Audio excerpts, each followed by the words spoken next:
Good morning students. तर last क्लासमध्ये आपण चॅप्टर सुरू केलं होतं ऑर्गॅनिझम्स अँड पॉप्युलेशन्स. ओके. तर या लेसनमध्ये आपण इकॉलॉजिकल हिरायची बघितली होती, त्याच्यानंतर हॅबिटॅट बघितली होती, हॅबिटॅट आणि निशे. ओके. हॅबिटॅटचे खूप सारे एक्झाम्पल जे एन सी आर टीच्या बुकमध्ये दिलेले आहेत ते सर्व एक्झाम्पल्स आपण बघितले होते. ओके. तर हॅबिटॅट तुम्हाला आता लक्षात आलंच की हॅबिटॅट म्हणजे काय आणि निशे म्हणजे काय. ठीक आहे, दोघांमध्ये डिफरन्स काय त्याची तुमच्या लक्षात आला असेल.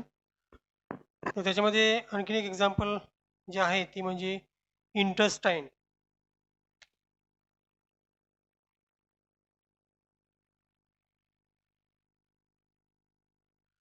इंटस्टाईन. ओके. ह्युमन इंटस्टाईन ही सुद्धा एक हॅबिटॅट आहे. याच्यामध्ये सुद्धा 100 ऑफ स्पेसिस मायक्रोऑर्गॅनिझम त्याच्यामध्ये राहतात. ठीक आहे. आणि आज आपण बघणार आहोत बायोम्स. ओके. आज आपण बायोम्स डिटेलमध्ये बघणार आहोत.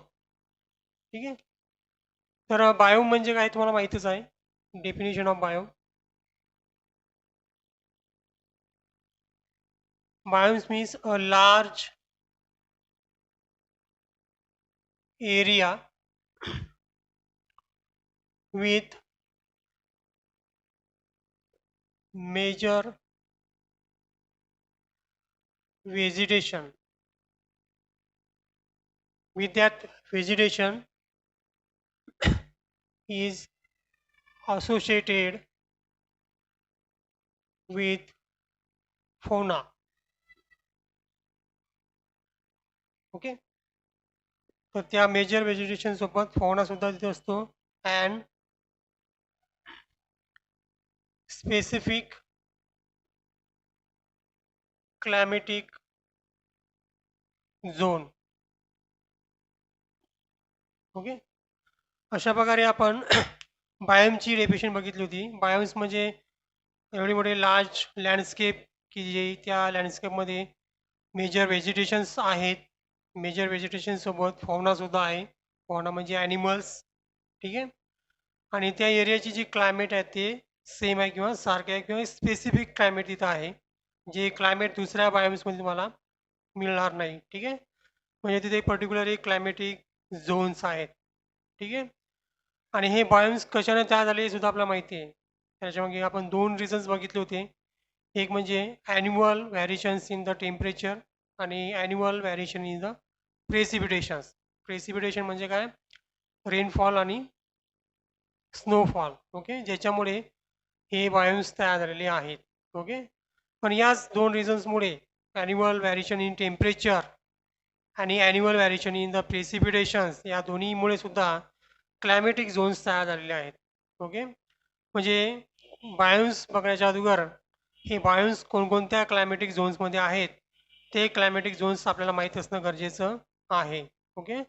तर बायोम्सला सुरुवात करायच्या अगोदर पहिले आपण क्लायमॅटिक झोन्स बघणार आहोत. ठीक आहे. तर टोटल 4 क्लायमॅटिक झोन्स आहेत जे आपण बघणार आहोत. पण त्याच्या अगोदर आपल्याला क्लायमेट आणि वेदर याच्यामध्ये काय डिफरन्स आहे हे माहीत असणं गरजेचं आहे. क्लायमेट आणि वेदर. ओके. बऱ्याच वेळेस आपण कन्फ्युजन करतो वेदर आणि क्लायमेटमध्ये. ओके. वेदर म्हणजे काय असते, environmental condition of the specific time at particular place which are refers as a weather. म्हणजे वेदर काय असते, एक इन्व्हायरमेंटल कंडिशन असते. It is a environmental condition of specific time at a particular place as referred as a weather. Okay. अशी एक सिंपलची definition आपल्याला वेदरची करता येईल.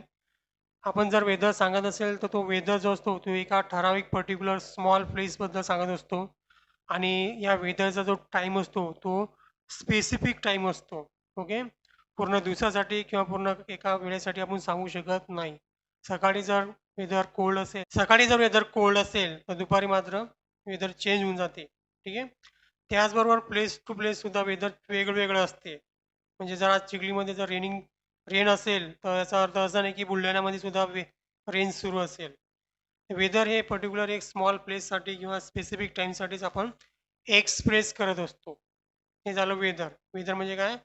एक एन्व्हायरमेंटल कंडिशन जी एका स्पेसिफिक टाईमसाठी आणि एका पर्टिक्युलर प्लेसवरती आपण एक्सप्रेस करतो, ज्याला आपण वेदर म्हणतो.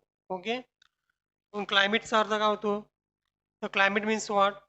The climate is the average of the daily reading of various weather for the several years. Okay.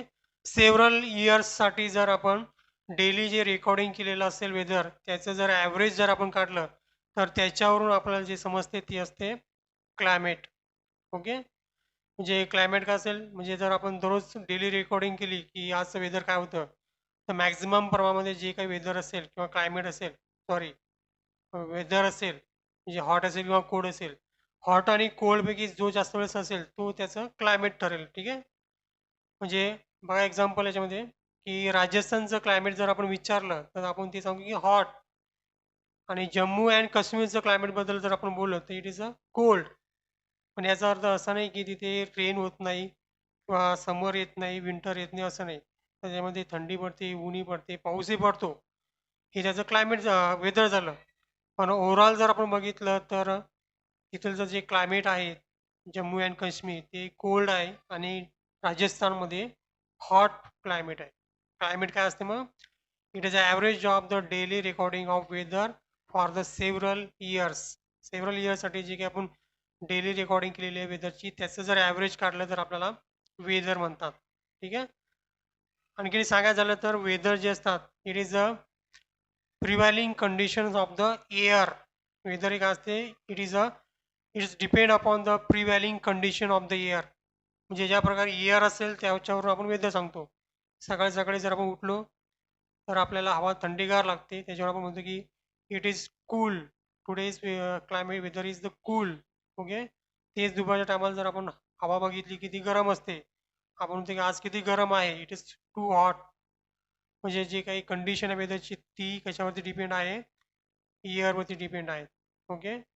पण क्लायमेटची कंडिशन ही या वेदरवरती रेकॉर्ड केलेले जे रेकॉर्ड आहे त्याच्या ॲव्हरेजवरती डिपेंड असते. ठीक आहे. I hope you understand what is the difference between the climate and वेदर्स. Okay. आणखीन एक डिफरन्स बघू. वेदर हे स्मॉल प्लेससाठी आणि स्मॉल ड्युरेशनसाठी कन्सिडर करतात. क्लायमेट जे असते ते लॉंग ड्युरेशनसाठी असते आणि लार्ज प्लेससाठी असते. ओके. म्हणजे कोणत्या शहरासाठी कोणत्या गावासाठी किंवा जिल्ह्यासाठी क्लायमेट आपण सांगू शकत नाही. तर आपण एखाद्या राज्याचं क्लायमेट सांगू शकतो म्हणजे लार्ज प्लेससाठी आणि लॉंग ड्युरेशनसाठी. ॲक्च्युअली क्लायमेट जे आहे ते कॉन्स्टंट असते ते चेंज होत नाही. पण वेदर जे आहे ते कंटिन्युअसली चेंज होत राहत. ठीक आहे. आणि या क्लायमेटला तयार होण्यासाठी जे कारण आहे तरीसुद्धा पूर्ण वर्ल्डमध्ये क्लायमेट एकही सेम नाही आहे. क्लायमेटमध्ये सुद्धा चेंजेस झालेले आहेत आणि त्याच्यानुसार क्लायमेटचे झोन्स तयार झालेले आहेत. ओके. आणि ते झोन्स आहेत 4. कोणकोणते झोन्स आहेत ते आपण बघू एकदा.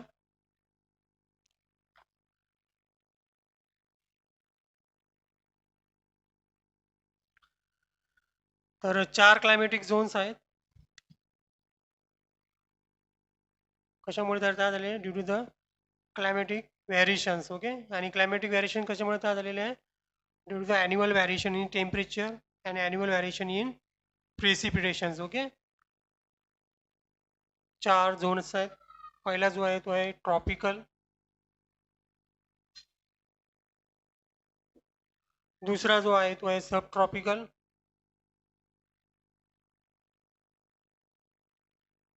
ओके. तिसरा जो आहे तो आहे टेम्परेट. ओके. आणि चौथा जो आहे तो आर्केटिक.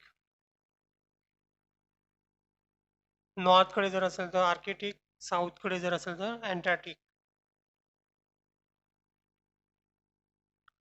Antarctic zones. ओके, म्हणजे या दोन्ही मिळून एक. आणि ट्रॉपिकल, सब ट्रॉपिकल आणि टेम्परेट असे 4 झोन्स आहेत. ओके, हे कशावर सांगू शकतो? On the basis of latitude आणि अल्टिट्यूड. कशाच्या बेसिसवरती सांगतोय आपण हे? On the basis of latitude, latitude आणि अल्टिट्यूड. म्हणजे जर आपण इक्वेटरपासून जर नॉर्थ पोलकडे किंवा साऊथ पोलकडे गेलो, तर जसं जसं मी नॉर्थ पोलकडे किंवा साऊथ पोलकडे जाचाल तसं जर टेम्परेचर काय होते, डिक्रीज होत जाते आहे. ओके, म्हणजे आपल्याला टेम्परेचरमध्ये व्हॅरिएशन्स मिळतात. आणि जसं बघा तुम्ही सी लेवलपासून उंचावरती जासाल एखाद्या माउंटनवरती हाईटवरती, म्हणजे अल्टिट्यूडला जसं मी वरती वरती जासाल सी लेवलपासून जास्त वरती, सी लेवलपेक्षा उंच उंच जासाल तसं तसं तुम्हाला टेम्परेचरमध्ये व्हॅरिएशन दिसेल. व्हॅरिएशन म्हणजे टेम्परेचर कमी कमी होत जाते. याचा अर्थ असा की जसं लॅटिट्यूड आणि अल्टिट्यूड इन्क्रीज होत जातात, टेम्परेचर डिक्रीज होत जाते. increase the latitude or altitude, temperature is decrease.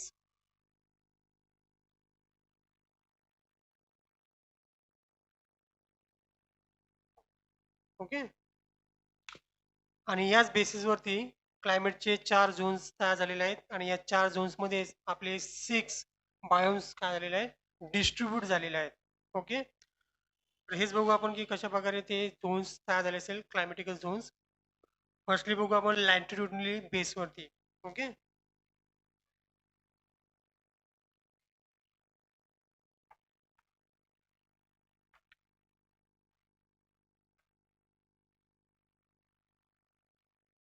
लॅटिट्यूडली बघण्यासाठी आपल्याला पहिले डायग्राम काढावी लागेल अर्थची.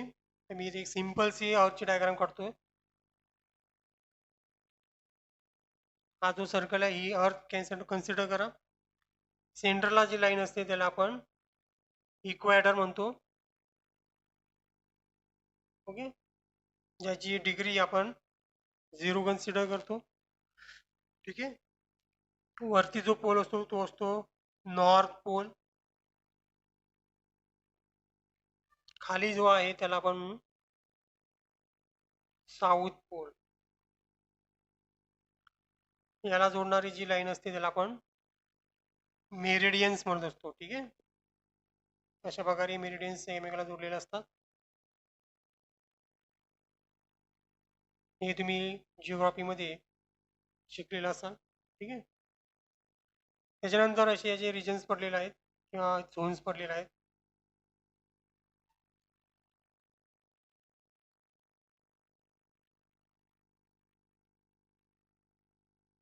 ठीक आहे, हे जे लँटिट्यूडला झोन पडलेले आहेत ते डिग्रीवरती पडलेले आहेत. म्हणजे इक्वेटरचा 0 डिग्री इथून ते इथपर्यंत येतोय 20 डिग्री. त्याच्यानंतर या 20 डिग्रीपासून नॉर्थकडे पुन्हा 20 डिग्री वाढवले ते होईल 40 डिग्री आणि इथे 60 डिग्री.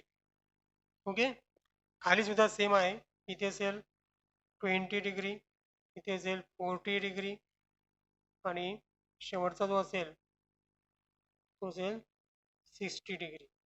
ओके, अशा प्रकारे जिओग्राफिकल डिस्ट्रीब्युशन आहे अर्थवरती.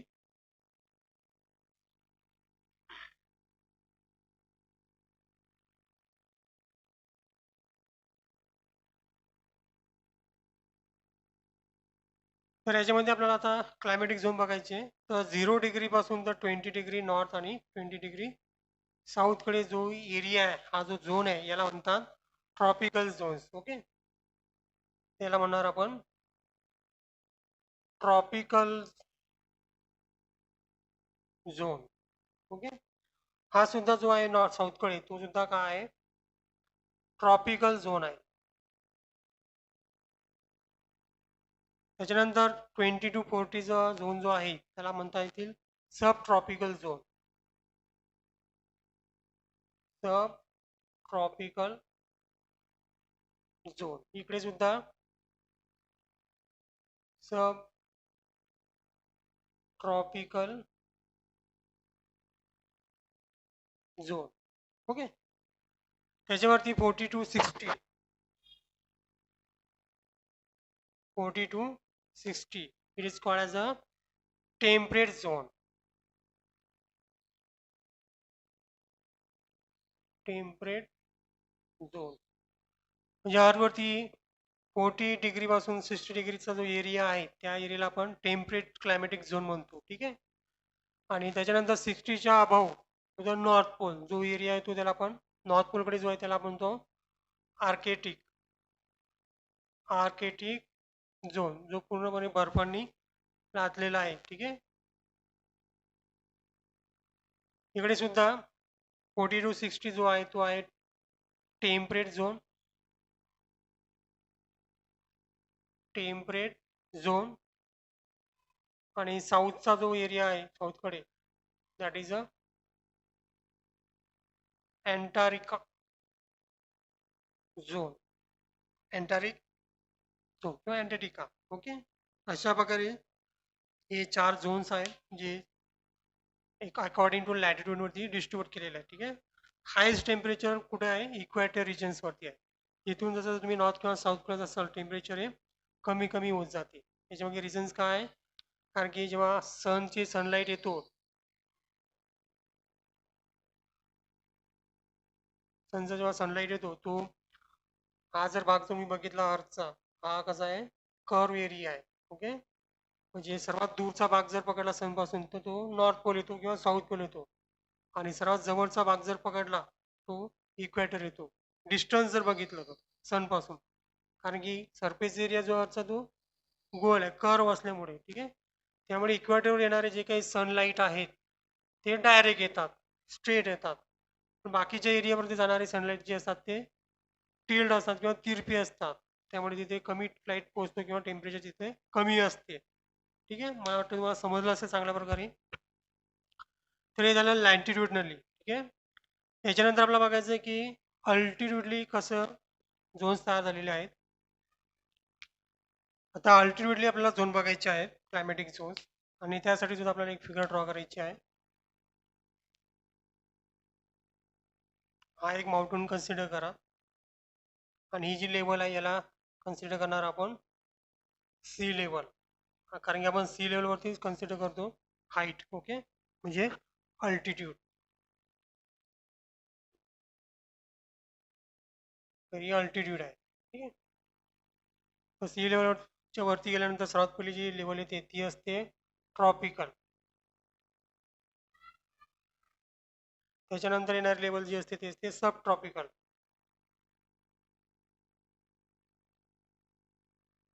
त्याच्यानंतर टेम्परेट. ओके. आणि त्याच्यावरती जी हाईटवरती आहे इथे जिथे पूर्णपणे बर्फ असतो जसं की अंटार्क्टिका आणि आर्टिकासारखी. ठीक आहे. कारण तिथे टेम्परेचर खूप कमी असते कारण जसं तुम्ही सी लेवलच्या वरती जासाल तसं टेम्परेचर कमी कमी होते. शेवटी एवढं टेम्परेचर कमी होते की तिथे 0 डिग्री सेल्सिअस टेम्परेचर असते ज्याच्यामुळे तिथे सर्वीकडे बर्फच असतो. त्याला आपण अँटार्क्टिका आर्टिका मग त्याला आपण अल्पाईन रिजन्स म्हणतो.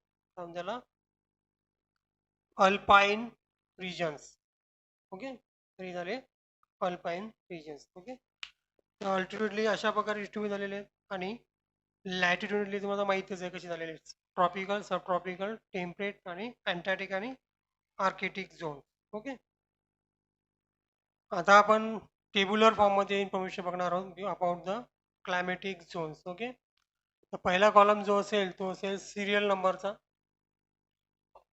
ओके. दुसरा जो कॉलम असेल तो असेल क्लायमॅटिक झोनचा.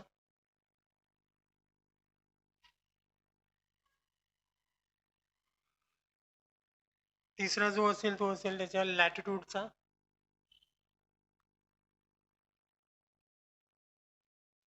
चौथा जो असेल तो असेल टेम्परेचरचा ॲन्युअल टेम्परेचर.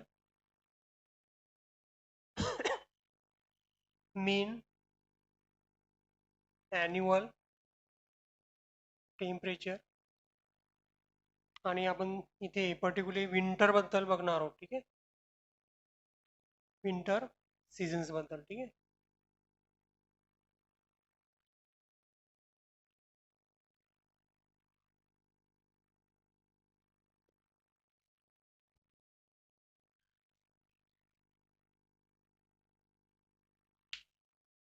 तर पहिला क्लायमॅटिक झोन जो आहे तो आहे ट्रॉपिकल.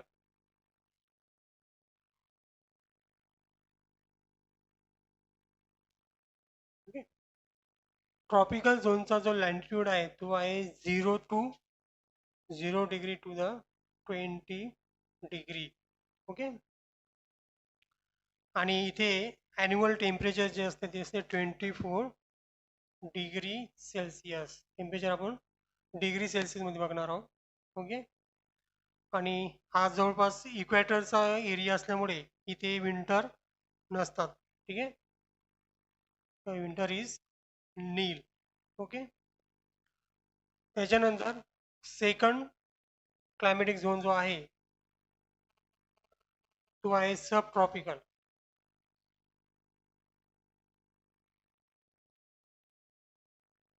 ओके. याचा जो लॅटिट्यूड आहे तो आहे 20 degree to 40 degree. Okay. Temperature असते 70 डिग्री टू 24 डिग्री सेल्सिअसमध्ये. इथे विंटर असते पण ज्या प्रकारचं कडाकडाची थंडी पडते तशा प्रकारची विंटर इथे नसते. जे विंटर जे आहे ते एकदम आनंदी आनंदी उत्साही किंवा एन्जॉयबल सारखं विंटर इथे असते. म्हणजे आपल्याला म्हणता येईल it is a pleasant winter. Okay. म्हणजे इतकं तीव्र न किंवा इतकं कडाक्याची थंडी तर पडत नाही की तिथे कोणी ऑर्गॅनिझम सर्वाईव्ह नाही करू शकत किंवा खूपच मुश्किल होते असं नाही. विंटरमध्ये असते ते थंडी असते पण ती प्लेझंट असते. ठीक आहे.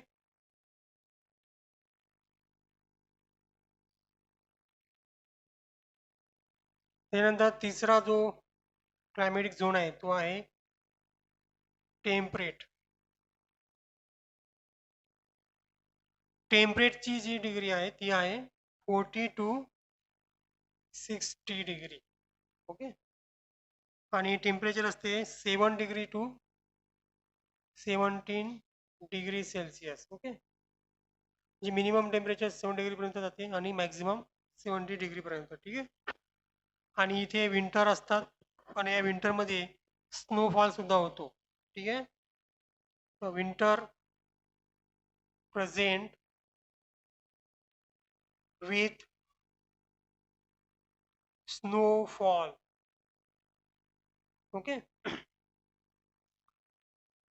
त्याच्यानंतर शेवटचा लास्ट फोर तो आहे आर्केटिक आणि अँटार्क्टिक. आर्केटिक आणि अँटार्क्टिक नॉर्थ अँड साऊथ पोलकडे. ठीक आहे.